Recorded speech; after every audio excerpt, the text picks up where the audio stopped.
नमस्कार दोस्तों, सीरीएस 2021 के क्वेश्चंस डिस्कस कर रहे हैं हम लोग। हिस्ट्री के ऑलरेडी मैंने वन पार्ट कवर कर ली है, उसमें हमने काफ़ी सारे क्वेश्चंस किए। अब आगे के हिस्ट्री के क्वेश्चंस करेंगे और उसके बाद आज के लेक्चर में हिस्ट्री से आए सारे क्वेश्चंस कवर कर लेंगे। इस तरह से मैंने ऑलरेडी बहुत सारे पीवाईक्यूज़ के वीडियो लेक्चर्स कवर कर लिए हैं। ये देखिए, इस क्वेश्चन की बात करेंगे, उसके बाद सोर्सेज देखेंगे और ये भी मैं आपको बताता चलूँगा ये किस टॉपिक से आया है, वेदर ये पीवाईक्यूज़ है या एनसीईआरटीज़ के अंदर था। देखिए 45 नंबर क्वेश्चन ये सेट ए के अकॉर्डिंग है। Which of the following statements about the सन्यासी एंड फ़कीर डिस्टर्बेंसेज या फिर रेबेलियंस आर करेक्ट। यानी आपको बताना है सन्यासी और फ़कीर विद्रोह या फ़कीर डिस्टर्बेंसेज के बारे में कौन कौन से कथन सही है, करेक्ट बताना है। नॉट करेक्ट आपकी बारी नहीं पूछा है। देखिए बहुत ज़्यादा क्वेश्चन आजकल नॉट करेक्ट से आते हैं, 50-50% आप कह सकते हैं, इसलिए आपको बहुत ही ध्यान से इसे पढ़ना पड़ेगा। Governor general Warren Hastings faced the persistent sannyasi and fakir disturbances in Bengal and Bihar. यानी वारेन हेस्टिंग ने फेस किया सन्यासी और फ़कीर विद्रोहों को बंगाल और बिहार में। दूसरे कथन में कहा गया there were a number of Saivite Naga sanyasis who form into armed band. यानी बहुत ही भारी संख्या में सेवाइट नागा सन्यासी थे जिन्होंने आर्म्ड बैंड बना लिया था। Majnu Shah who led bands into Bengal from 1771 was there prominent leader. यानी बंगाल में 1771 ईस्वी में इन बैंड्स को लीड कर रहे मजनू शाह इन लोगों के प्रमुख नेता थे।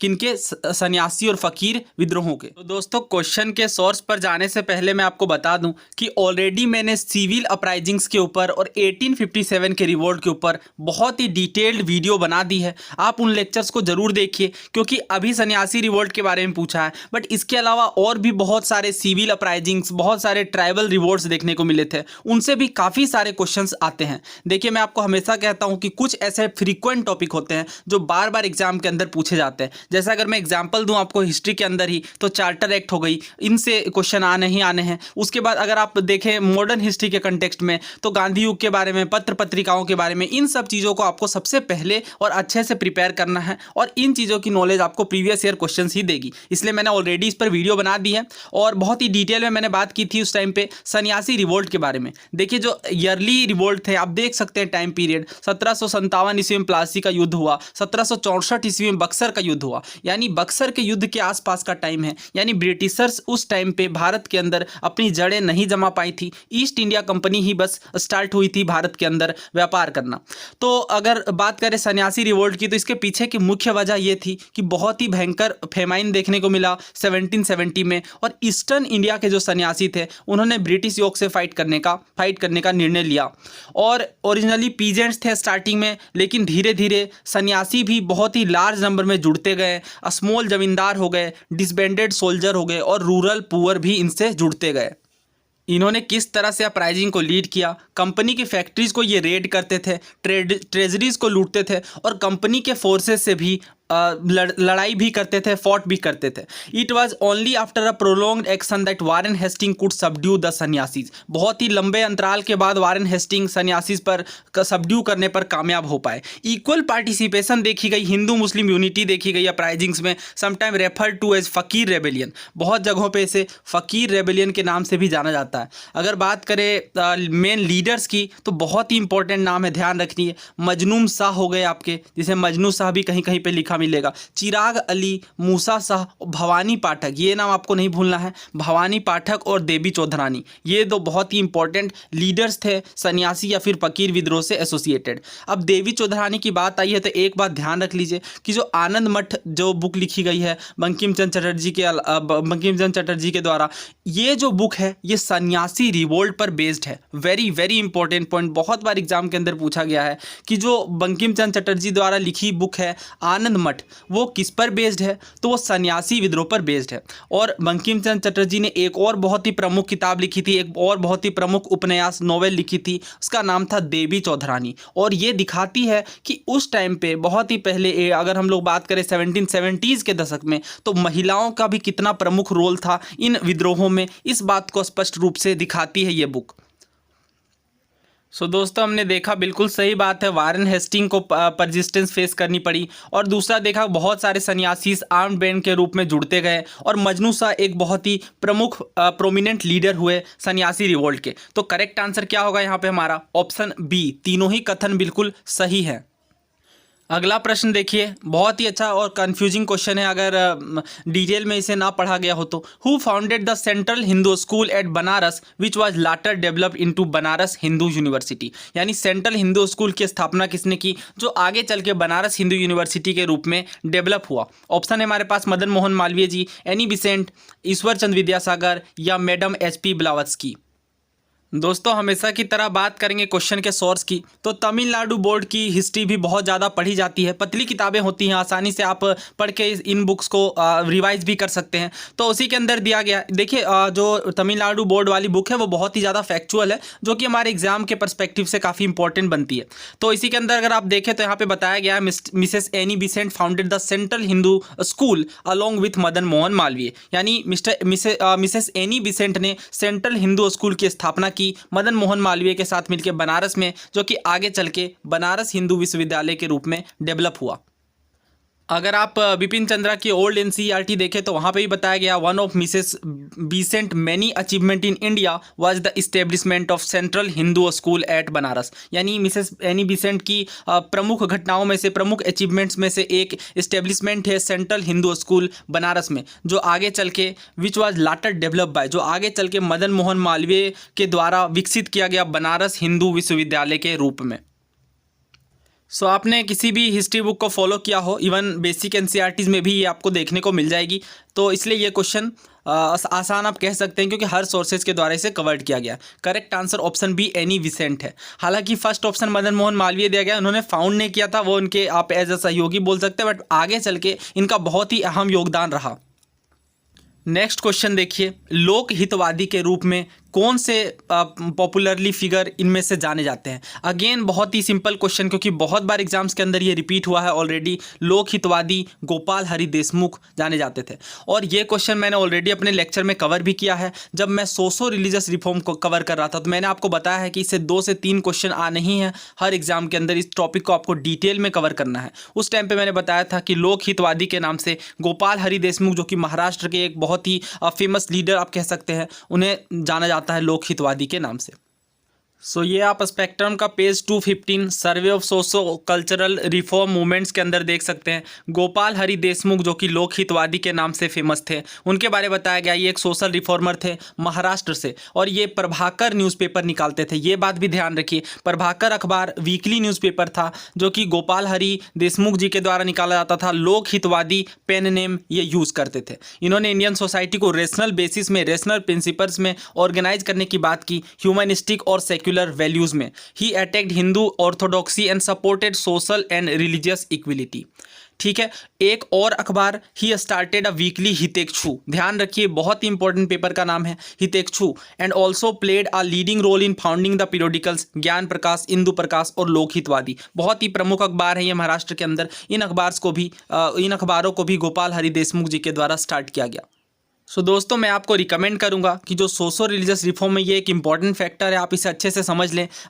मैंने जो वीडियो लेक्चर्स बनाई उसमें मैंने 4-5 सोर्सेज को कंपाइल किया है, और यूपीएससी के द्वारा पूछे गए सारे पीवाईक्यूज़ कवर किए हैं, क्योंकि पीवाईक्यूज़ करने के बाद आपको सही आइडिया लगेगा कि हाँ वाकई में हमने कंसेप्ट को अच्छे से सीखा है या नहीं। नेक्स्ट क्वेश्चन देखिए, question number 59। Who among the following socialist activists persuaded Gandhi ji not to restrict the Salt March protest to men alone? यानी किस समाजवादी एक्टिविस्ट ने परसुएड किया गांधी जी को कि आप साल्ट मार्च को केवल पुरुषों के लिए ही रेस्ट्रिक्ट ना करें, बल्कि महिलाओं को भी इसमें भागीदारी बनने का अवसर दें। ऑप्शन है हमारे पास कमला देवी चट्टोपाध्याय, सरोजनी नायडू, मातंगिनी हाजरा या मिथुबेन पेटाइट।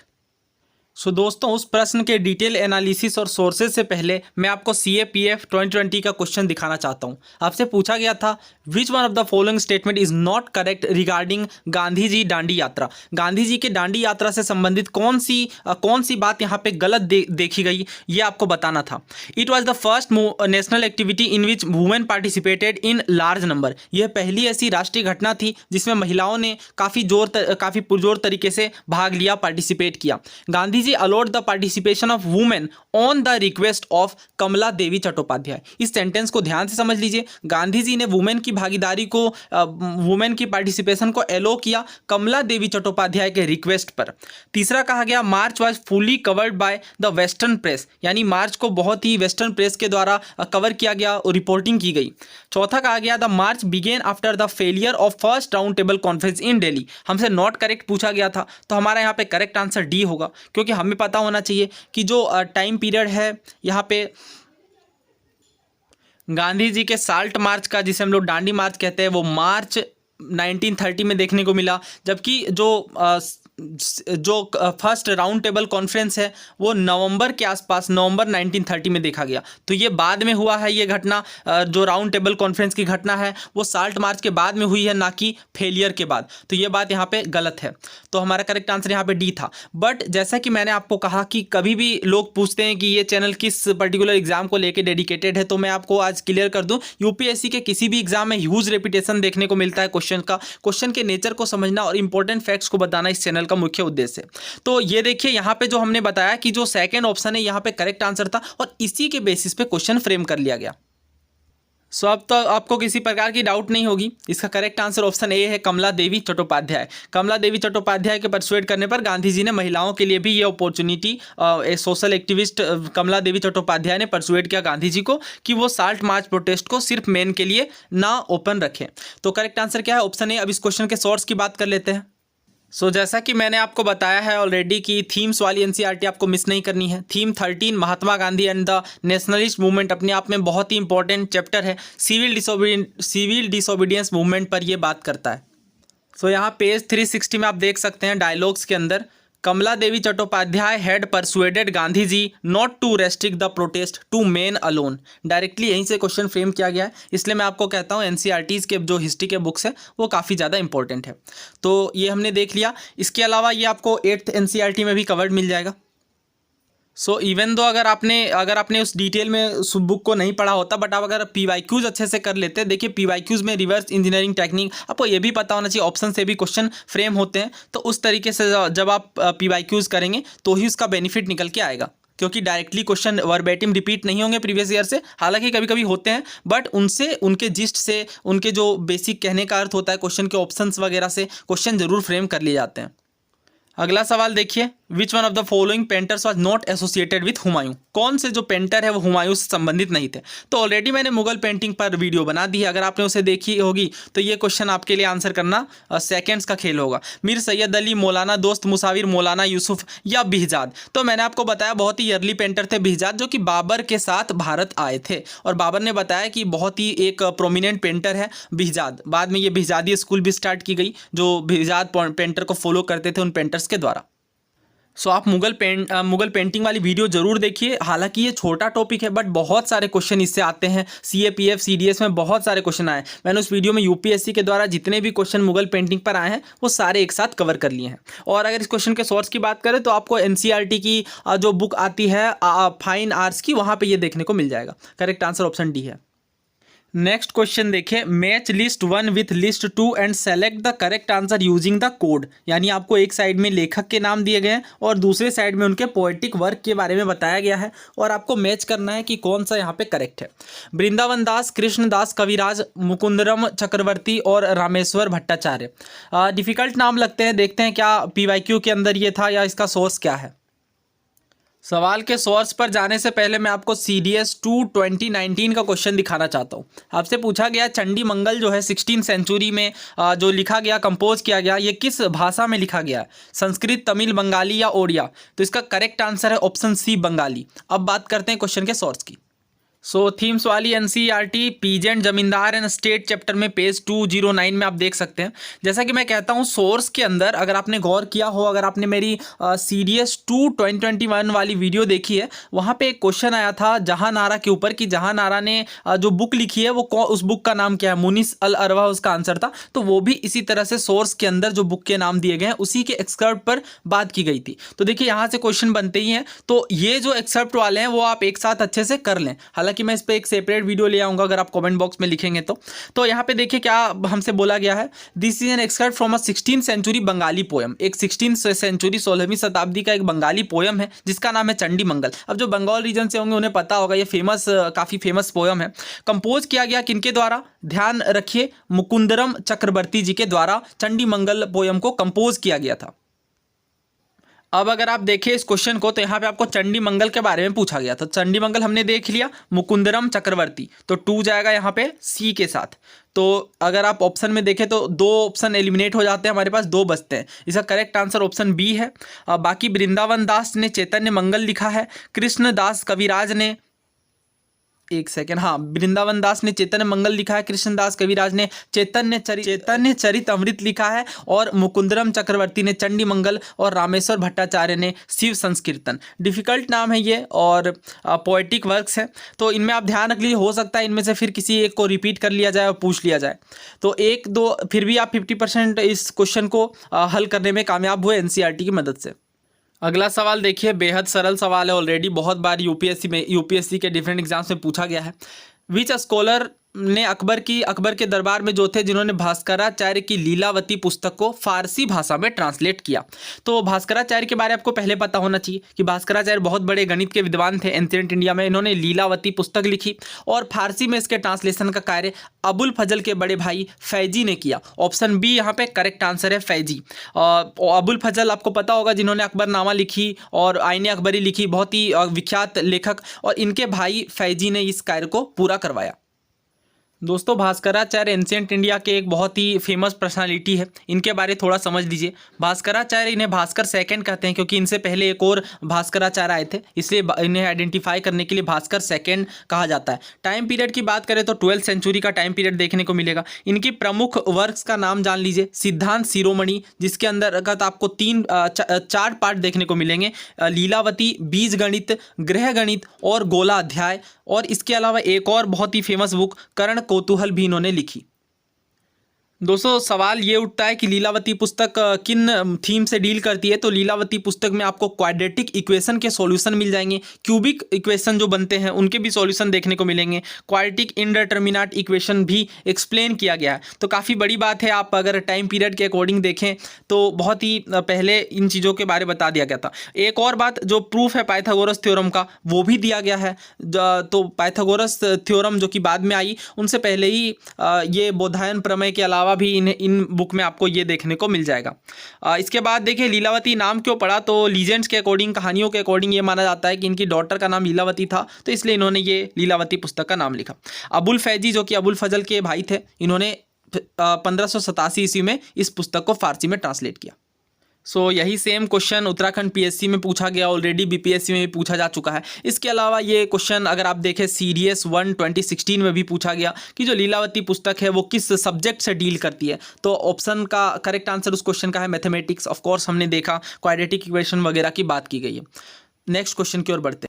आई थिंक ये लास्ट क्वेश्चन है हिस्ट्री का, 65th नंबर। आपसे पूछा गया केसरी अखबार जो कि मराठी अखबार था किसने फाउंड किया। तो बहुत ही इजी क्वेश्चन है, हम सबको पता है इसका करेक्ट आंसर। केसरी और मराठा 2 प्रमुख अखबार लोकमान्य तिलक जी के द्वारा स्टार्ट किए गए। तो करेक्ट आंसर ऑप्शन ए है। नाउ इस क्वेश्चन के लिए मैं आपको सोर्स नहीं बताऊंगा, आपको हर एक बुक में कवर्ड मिल जाएगी। और मैंने आपको बता दिया न्यूज़पेपर बहुत ही इंपॉर्टेंट सेक्शन है, बहुत सारे क्वेश्चन न्यूज़पेपर के ऊपर आते हैं और ये ईजी क्वेश्चन आप कह सकते हैं। तो यहाँ हमने हिस्ट्री के सारे क्वेश्चन कर लिए। दोस्तों, अगर आपको ये सीरीज पसंद आ रही है तो आप अपने दोस्तों के साथ भी शेयर करें। और इसके अलावा हमने बहुत सारे इसी तरह से टॉपिक वाइज सॉल्यूशन किए हैं, आप उनको भी ज़रूर देखिए। और अगर आप चैनल पर नए हैं तो चैनल को सब्सक्राइब करना ना भूलें। Thank you so much.